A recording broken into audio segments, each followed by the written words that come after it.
Hello students and welcome back to my channel 2021 concept classes. तो बच्चों, जैसा कि पिछले वीडियो में हम लोग क्लास 9th का बायोलॉजी का फर्स्ट चैप्टर पढ़ रहे हैं और पिछले वीडियो में मैंने डिस्कस किया था कि सेल के पार्ट्स, और सेल के पार्ट्स में दो पार्ट्स ऑलरेडी डिस्कस कर चुके हैं, जिसमें पहला था सेल वॉल और दूसरा था सेल मेम्ब्रेन यानी प्लाज्मा मेम्ब्रेन। ठीक है, वो ऑलरेडी डिस्कस हो चुका है। थर्ड हमारा न्यूक्लियस स्टूडेंट्स थोड़ा सा बड़ा था, इसलिए मैंने बोला था नेक्स्ट वीडियो के लिए। तो चलिए शुरू करते हैं। तो देखिए, जैसा कि न्यूक्लियस, तो न्यूक्लियस को जानने से पहले उसके बारे में पहले आप जान लो। देखिए स्टूडेंट्स, किसी भी सेल का जो सबसे अहम जो रोल प्ले करता है, जिसका बहुत ही ज्यादा इंपॉर्टेंस होता है, वो है न्यूक्लियस। हमारे बॉडी का एग्जांपल ले लो स्टूडेंट्स। जिस तरह से हमारे पूरे बॉडी का कंट्रोल कौन है? ब्रेन। ब्रेन ही जो आप लोगों को एडवाइस देगा, ब्रेन ही जो आप लोगों को पूरे बॉडी को कंट्रोल करेगा, तभी आपका बॉडी कंट्रोल होगा। जब ब्रेन बोलेगा चलो उठो, उठ जाएंगे हम लोग। क्या बोलना है? ब्रेन की मदद से। कहाँ चलना है, कब सोना है, क्या खाना है, सब ब्रेन कंट्रोल करता है स्टूडेंट। जस्ट सेम उसी की तरह हमारा जो न्यूक्लियस है सेल के अंदर, वो पूरे फंक्शंस को सेल के अंदर whatever function is going on inside the cells it's all control by nucleus. Nucleus ही सारा काम करवाता है स्टूडेंट्स। उसी के कंट्रोल के कारण सारा फंक्शंस परफॉर्म होता है सेल्स के अंदर। ठीक है, तो न्यूक्लियस एक्चुअली स्टूडेंट्स 4 पार्ट से बना हुआ है। It's consist of 4 parts. उसमें स्टूडेंट्स 4 मेन पार्ट्स आते हैं, और उसका पहला है फर्स्ट पार्ट जो है न्यूक्लियर मेम्ब्रेन, जो बाहर का बाउंड्री होता है, ये बता रहे हैं। फिर न्यूक्लियोप्लाज्म होता है, न्यूक्लियोलस होता है, और लास्ट में क्रोमैटिन मटेरियल या क्रोमैटिन नेटवर्क होता है। ये चारों पार्ट से पूरा न्यूक्लियस बना हुआ है, जो एक एक करके हम लोग डिस्कस करते हैं। फिर इसके फंक्शंस के बारे में पढ़ेंगे, क्योंकि एग्जाम में न्यूक्लियस का फंक्शंस भी बहुत इंपॉर्टेंट स्टूडेंट वही आते हैं। तो शुरू करते हैं। तो देखिए, जैसा कि मैंने बताया था, न्यूक्लियस बोलता है the nucleus contain main 4 basic parts. ये 4 बेसिक पार्ट से बना हुआ है न्यूक्लियस। और पहला है ये हमारा न्यूक्लियर इन्वेलप। न्यूक्लियर इन्वेलप होता क्या है? इसको न्यूक्लियर मेम्ब्रेन भी कह सकते हो। याद रखो स्टूडेंट्स, हमेशा nucleus centre of the cell में। यस, यहाँ पे एक पॉइंट है, आप लोगों को एक डिफरेंशिएट बोल सकते हो। जब भी प्लांट सेल और एनिमल सेल में डिफरेंशिएट आएगा, तो एक पॉइंट ये लिख सकते हो कि generally nucleus is located at the centre in animal cell. Animal cell में न्यूक्लियस जनरली सेंटर में ही होता है, बिल्कुल बीचों बीच में होता है। But in plant cell it will be slightly located in the corner side. हल्का कॉर्नर साइड होता है, सेंटर में नहीं होता है प्लांट सेल में। तो एक ये फर्क है स्टूडेंट्स। तो चलिए, तो देखिए, इसका पहला पार्ट न्यूक्लियस का जो होता है, वो है न्यूक्लियर इन्वेलप या न्यूक्लियर मेम्ब्रेन भी आप लोग कह सकते हो। तो जो हमारे सेल्स के अंदर, यानी जो सेल्स के अंदर जो न्यूक्लियस है, वो 2 लेयर से सराउंडेड है। एक लेयर और उसके ऊपर एक और लेयर, यानी डबल लेयर से ये सराउंडेड है, डबल मेम्ब्रेन है उसका। तो उसको न्यूक्लियर इन्वेलप कहते हैं स्टूडेंट्स।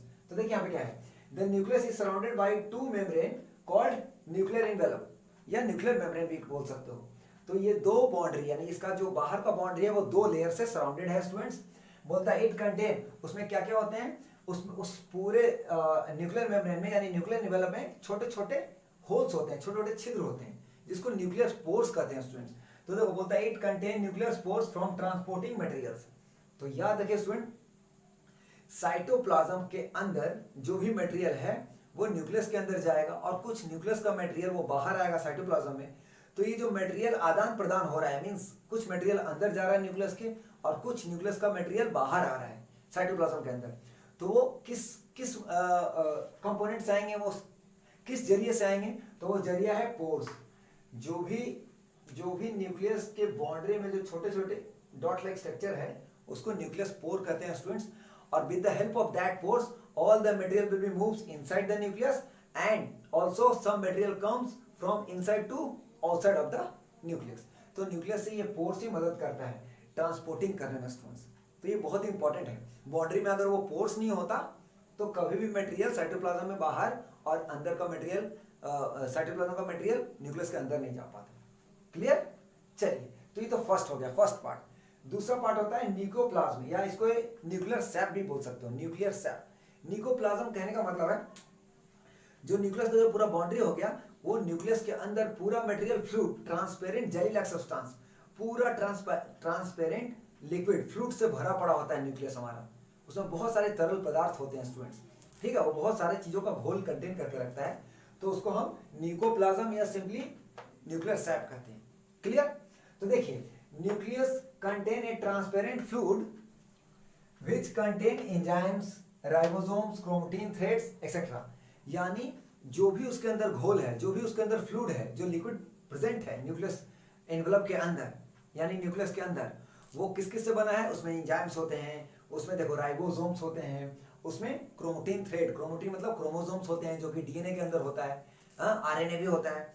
तो बहुत सारी चीजों को ये मिश्रण है स्टूडेंट्स, और हर एक काम इन सबका मिल बांट के करता है, तभी न्यूक्लियस के अंदर जो है वो पूरा परफॉर्म टास्क होता है। ठीक है, तो देखिए ये हमारा न्यूक्लियर एनवेलप यानी न्यूक्लियर सैप हो गया है। तो सिंपली यू कैन से whatever liquid, whatever fluid or liquid material which are present inside the nuclear envelope is known as nuclear sap। यानी और वो लिक्विड किस किस से बना है?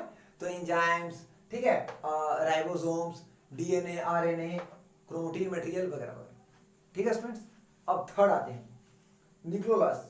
न्यूक्लियोलस क्या होता है स्टूडेंट्स? बोलता है it consist of nucleic acid. Nucleolus जो होता है वो दो मतलब न्यूक्लिक एसिड से बना होता है, उसमें दो आते हैं। सबसे पहले तो आता है डीएनए और आरएनए। तो डीएनए और आरएनए का फुल फॉर्म पूछा जाता है स्टूडेंट्स, आप इसका याद कर लेना। डीएनए का फुल होता है डीऑक्सी राइबो न्यूक्लिक एसिड, और आरएनए का मतलब होता है ribo nucleic acid.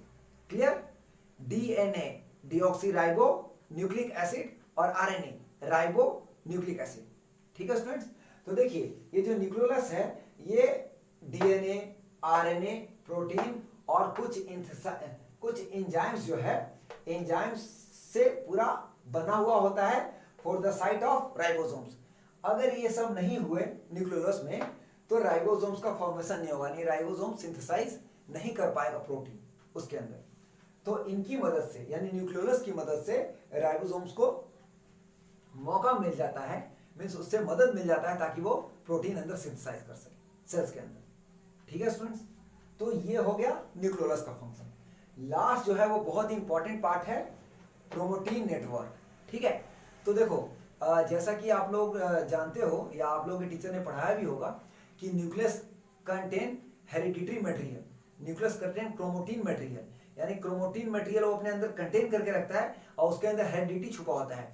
What is heredity? Heredity is a gene छुपा होता है, और जीन क्या कंटेन करके रखता है? हेरिडिटरी मटेरियल कंटेन करके रखता है which give the information from one generation to another.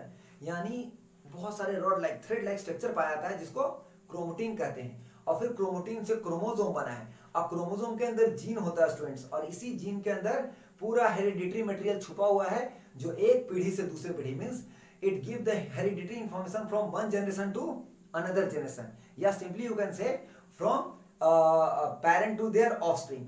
यानी जो भी मम्मी पापा के जो बच्चे होते हैं तो उनमें कुछ उनका हेरिडिटरी ट्रांसमिट होता है ना, बोलते हैं ना कि देखो उसका आंख मम्मी पे गया है, वो देखो उसका नाक पापा पे गया है। तो एक्चुअली क्या है स्टूडेंट्स, उनके मम्मी यानी मदर और फादर का जो क्रोमेटिन मटेरियल, जो जीन, जो कैरेक्टरिस्टिक्स जो ट्रांसफर होता है बच्चों में, वो उसको क्या कहते हैं? हेरिडिटरी कहते हैं, हेरिडिटरी इंफॉर्मेशन कहते हैं। ठीक है स्टूडेंट्स, तो ये जो क्रोमेटिन नेटवर्क है ये हेरिडिटरी इंफॉर्मेशन को अपने अंदर कंटेन करके रखता है, और कहाँ होता है? न्यूक्लियस में, क्योंकि न्यूक्लियस ही सब हेरिडिटरी इंफॉर्मेशन का गढ़ है, मीन्स साइट है जहाँ पे स्टोर रहता है। ठीक है, तो न्यूक्लियस ही बहुत अहम रोल प्ले करता है स्टूडेंट्स। तो देखिए क्रोमेटिन नेटवर्क बोलता है इट कंटेन क्रोमेटिन नेटवर्क, यानी पूरा अंदर का नेटवर्क का जाल कंटेन करके रखता है ये न्यूक्लियस में। बोलता है during cell division short rod shaped structure called chromosomes move towards cell plates. जब एक सेल से दूसरे सेल में अपने आप को जब एक सेल डिवाइड करता है तो एक सेल से उसके डॉटर सेल बनते हैं ना, जैसे अमीबा अपना क्या करता है? एक ही सेल से बना हुआ है, तो अमीबा क्या करता है? अपने ही सेल्स को डिवाइड करके 2 इक्वल बॉडी पार्ट्स में बनाता है ना। तो हमारे बॉडी में ही बहुत सारे सेल प्री एग्जिस्ट करता है, एक डिस्ट्रॉय हुआ तो दूसरा बन गया, वो अपने आप को डिवाइड करता है। तो डिवाइड किसकी मदद से करता है? न्यूक्लियस की, क्योंकि एक सेल में जब तक न्यूक्लियस डिवाइड नहीं होगा तो वो डॉटर सेल में कन्वर्ट नहीं होगा स्टूडेंट्स। तो जब भी एक न्यूक्लियस अपने आप को सेल डिवीजन करेगा, यानी अपने आप को डिवाइड करके सेल को अलग अलग करेगा, तो उस समय बहुत सारे रॉड शेप स्ट्रक्चर जो हैं जिसको क्रोमोसोम्स कहते हैं वो सेल प्लेट्स की तरफ मूव होगा, ताकि कुछ हेरिडिटरी इंफॉर्मेशन यहाँ रह सके और जो नया डॉटर सेल बन रहा है कुछ हेरिडिटरी इंफॉर्मेशन उसमें पहुंचा सके, क्योंकि दोनों में बांटेगा तभी ना वो भी सेल हेरिडिटरी इंफॉर्मेशन को कंटेन करके रखेगा। यस, तो देखिए तो वो सेल प्लेट्स की तरफ मूव करेगा तो यानी हेरिडिटरी इंफॉर्मेशन बांट देगा 2 इक्वल पार्ट्स में। बोलता है दे नोन एज हेरिडिटरी वेहिकल्स। तो न्यूक्लियस को हेरिडिटरी वेहिकल्स भी कहा जाता है। वेहिकल मतलब एक जगह से दूसरी जगह, कैसे गाड़ियां एक जगह से सामान दूसरी जगह ले आता है, तो इसी तरह ये हेरिडिटी इंफॉर्मेशन को एक सेल से जब डिवाइड करेगा तो दूसरे सेल में भी ट्रांसफर करेगा। यानी देखो स्टूडेंट्स, हम सब लोग एक सेल से बने हैं, जितने भी लिविंग ऑर्गेनिज्म है वो स्टार्टिंग हमारा स्टेज क्या होता है, एक cell. Half of chromosome mother का आता है, हाफ ऑफ क्रोमोसोम फादर का आता है, दोनों जब मिलता है तो एक सबसे पहले न्यूक्लियस तैयार होता है। उसके बाद वो फर्दर डिवाइड होके फोटस, जाइगोट, फोटस, एम्ब्रियो, उसके बाद फर्दर प्रोसेस होता है बॉडी का डेवलपमेंट का। तो कभी भी हर एक ऑर्गेनिज्म एक सिंगल सेल से डिवाइड स्टार्ट हुआ है, हम लोग सब।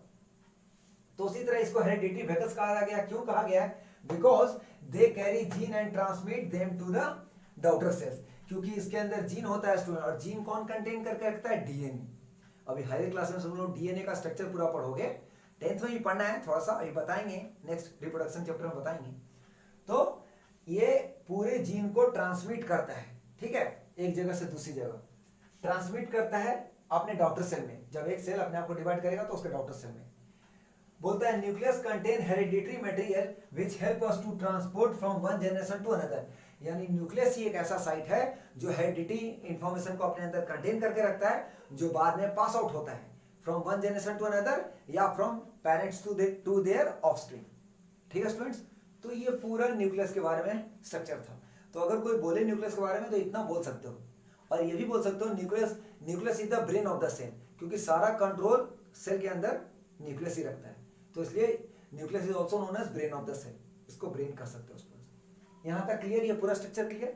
चलिए, अब ये तो न्यूक्लियस के बारे में हो गया। अब इसका फंक्शंस आता है स्टूडेंट्स एग्जाम में, right the functions of nucleus. तो एक एक करके हम लोग फंक्शंस लिखते हैं। चलिए स्टार्ट, इसको रब कर देते हैं ताकि आप लोगों को फंक्शंस ठीक से 1 बाय 1 दिखाई दे।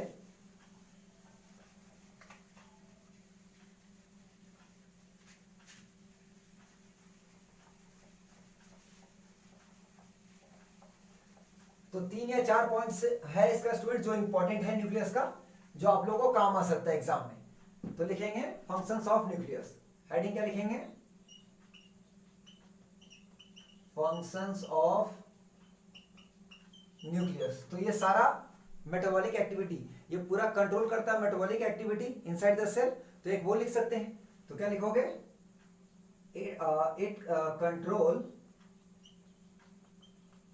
it controls all the metabolic activities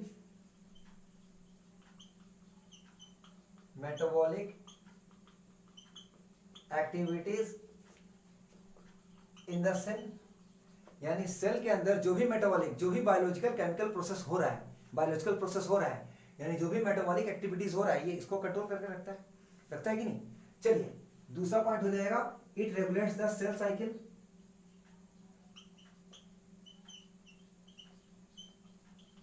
It regulates the cell cycle, यानी ये सेल साइकिल को कंटिन्यू करके रखता है। एक सेल डिस्ट्रॉय हुआ तो उसकी जगह दूसरा बना दिया, या एक सेल से फिर प्री एग्जिस्ट करके अपने आप को डिवाइड करके उसके डॉटर सेल में कन्वर्ट कर दिया, यानी 1 से 2, 2 से 3।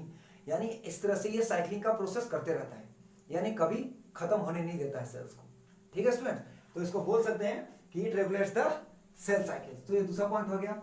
थर्ड क्या लिख दोगे? it control सेल डिवीजन, या लिखोगे न्यूक्लियस हेल्प अस। हाँ, न्यूक्लियस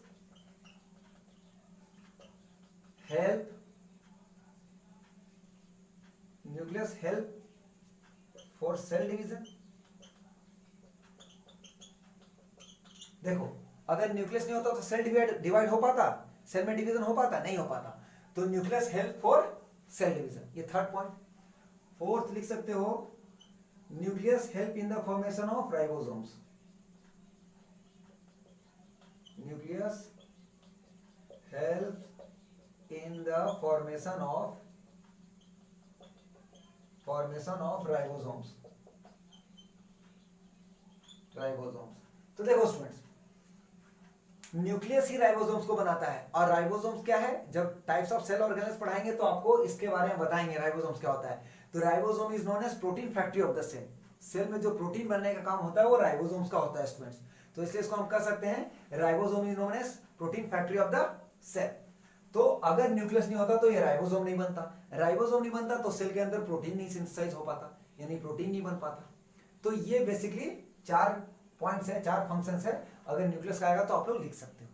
ठीक है स्टूडेंट्स, तो ये तो हो गया न्यूक्लियस के बारे में। तो हमारा थर्ड पार्ट कंप्लीट हो गया सेल का, जो कि न्यूक्लियस था। फिर साइटोप्लाज्म है स्टूडेंट्स। उससे पहले कि साइटोप्लाज्म हम लोग एंट्री करें, एक सेल थ्योरी आता है स्टूडेंट्स, जो बहुत ही इंपॉर्टेंट है।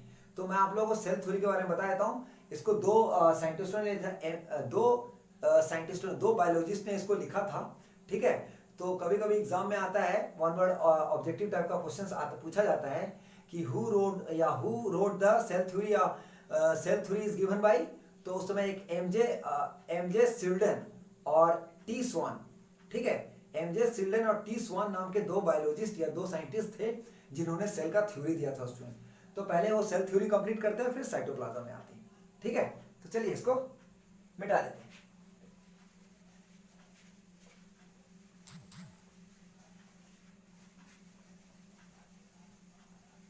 तो हम लोग सेल थ्योरी पढ़ेंगे।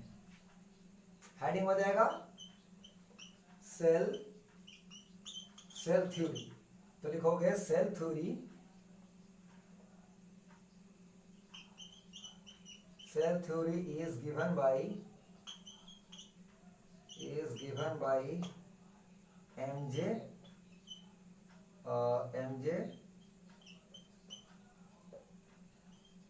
Sheldon and T Swan.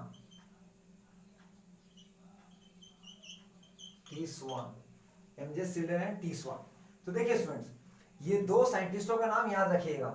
Cell theory, तो सेल थ्योरी में अभी क्या होता है मैं 4 पॉइंट्स बताऊंगा, लेकिन उससे पहले cell theory is given by, अगर पूछेगा एग्जाम में तो आप लिखोगे MJ Schleiden and T Schwann given cell theory, यानी सेल थ्योरी इनके द्वारा दिया गया है। इसमें वही सब आएगा, each and every living organism made up of cell is the smallest component of the body. ये सब अभी एक एक करके एक पॉइंट पढ़ते हैं। तो सबसे पहले ये सेल थ्योरी किसने दिया, ये आप लोग देख लो, इसको नोट डाउन कर लेना।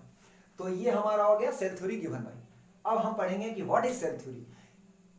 MJ Schleiden and T Schwann ने सेल थ्योरी में क्या क्या पॉइंट्स रखा था, तो उस पॉइंट्स को डिस्कस करेंगे। तो दोनों क्वेश्चन से आएगा व्हाट इज सेल थ्योरी, तो वो पॉइंट्स लिखना, सेल थ्योरी जो इनके द्वारा रिटर्न किया गया था, और सेल थ्योरी किसने दिया, तो ये दोनों नाम लिखोगे। तो अब सेल थ्योरी में क्या क्या पॉइंट्स आते हैं जो इन्होंने लिखा था, वो एक एक करके लिखते हैं। तो आप फर्स्ट पॉइंट लिखोगे cell is the basic unit of structure of all plants animal. तो पहला पॉइंट लिखोगे cell is the basic unit of structure, cell is the basic unit of structure of all plants and animal. यानी cell ही जो है वो basic चीज है, वो बेसिक नींव है जिससे सारा प्लांट्स और एनिमल्स बना हुआ है। क्योंकि अभी मैंने आप लोगों को क्या बताया कि हम सब एक सिंगल सेल से ऑब्टेन्ड हुए हैं, यानी चाहे वो प्लांट्स हो या एनिमल्स हो, सबका बेसिक स्ट्रक्चर क्या है, सेल। यानी सबका जो बेसिक यूनिट है वो सेल है स्टूडेंट। सेल के कारण ही हम लोग आज यहाँ पे अलाइव हुए। क्लियर। दूसरा पॉइंट हो जाएगा all living cells, all living cells arise only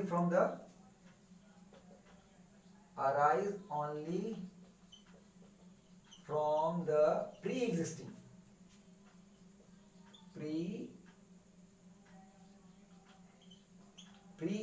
cell.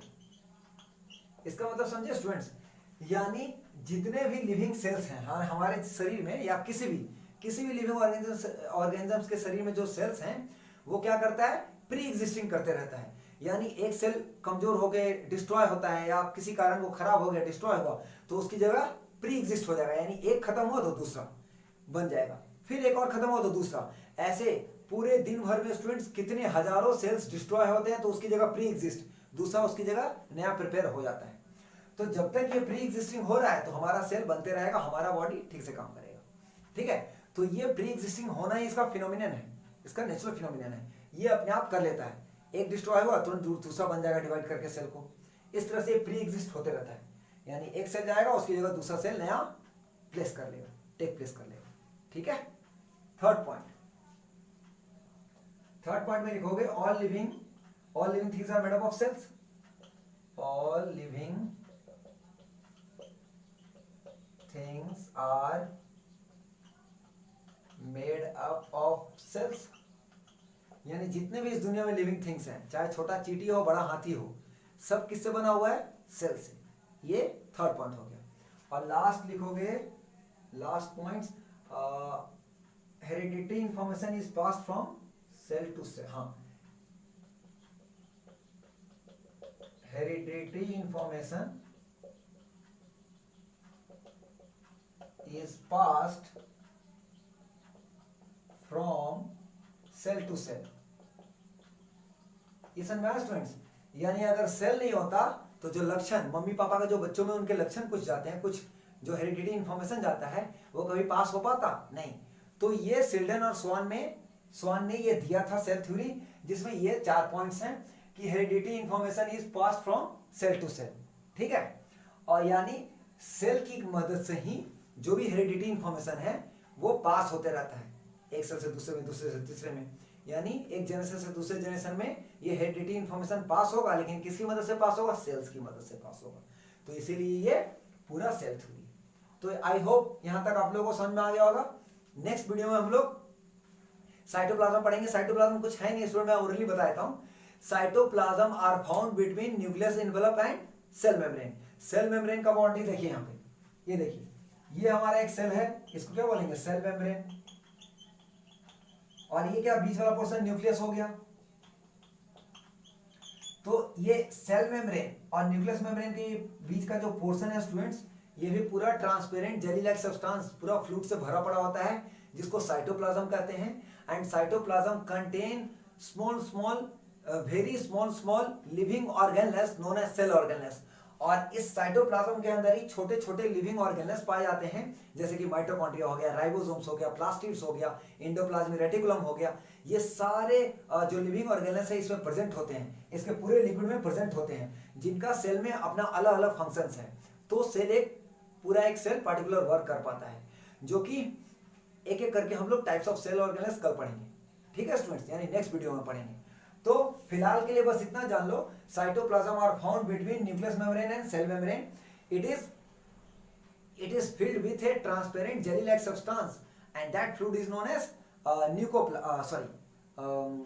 Cell sap. इसको सेल सैप कहते हैं, इस फ्लूइड को क्या कहते हैं? Cell sap. ठीक है, और it contains small living organelles is known as cell organelles which perform different function inside the cell. Okay students, तो ये साइटोप्लाज्म का भी हो गया। अब हम लोग नेक्स्ट वीडियो में types of cell organelles mitochondria से शुरू करेंगे, जो कि आप लोगों को नेक्स्ट वीडियो। तब तक के लिए thank you students and have a nice day.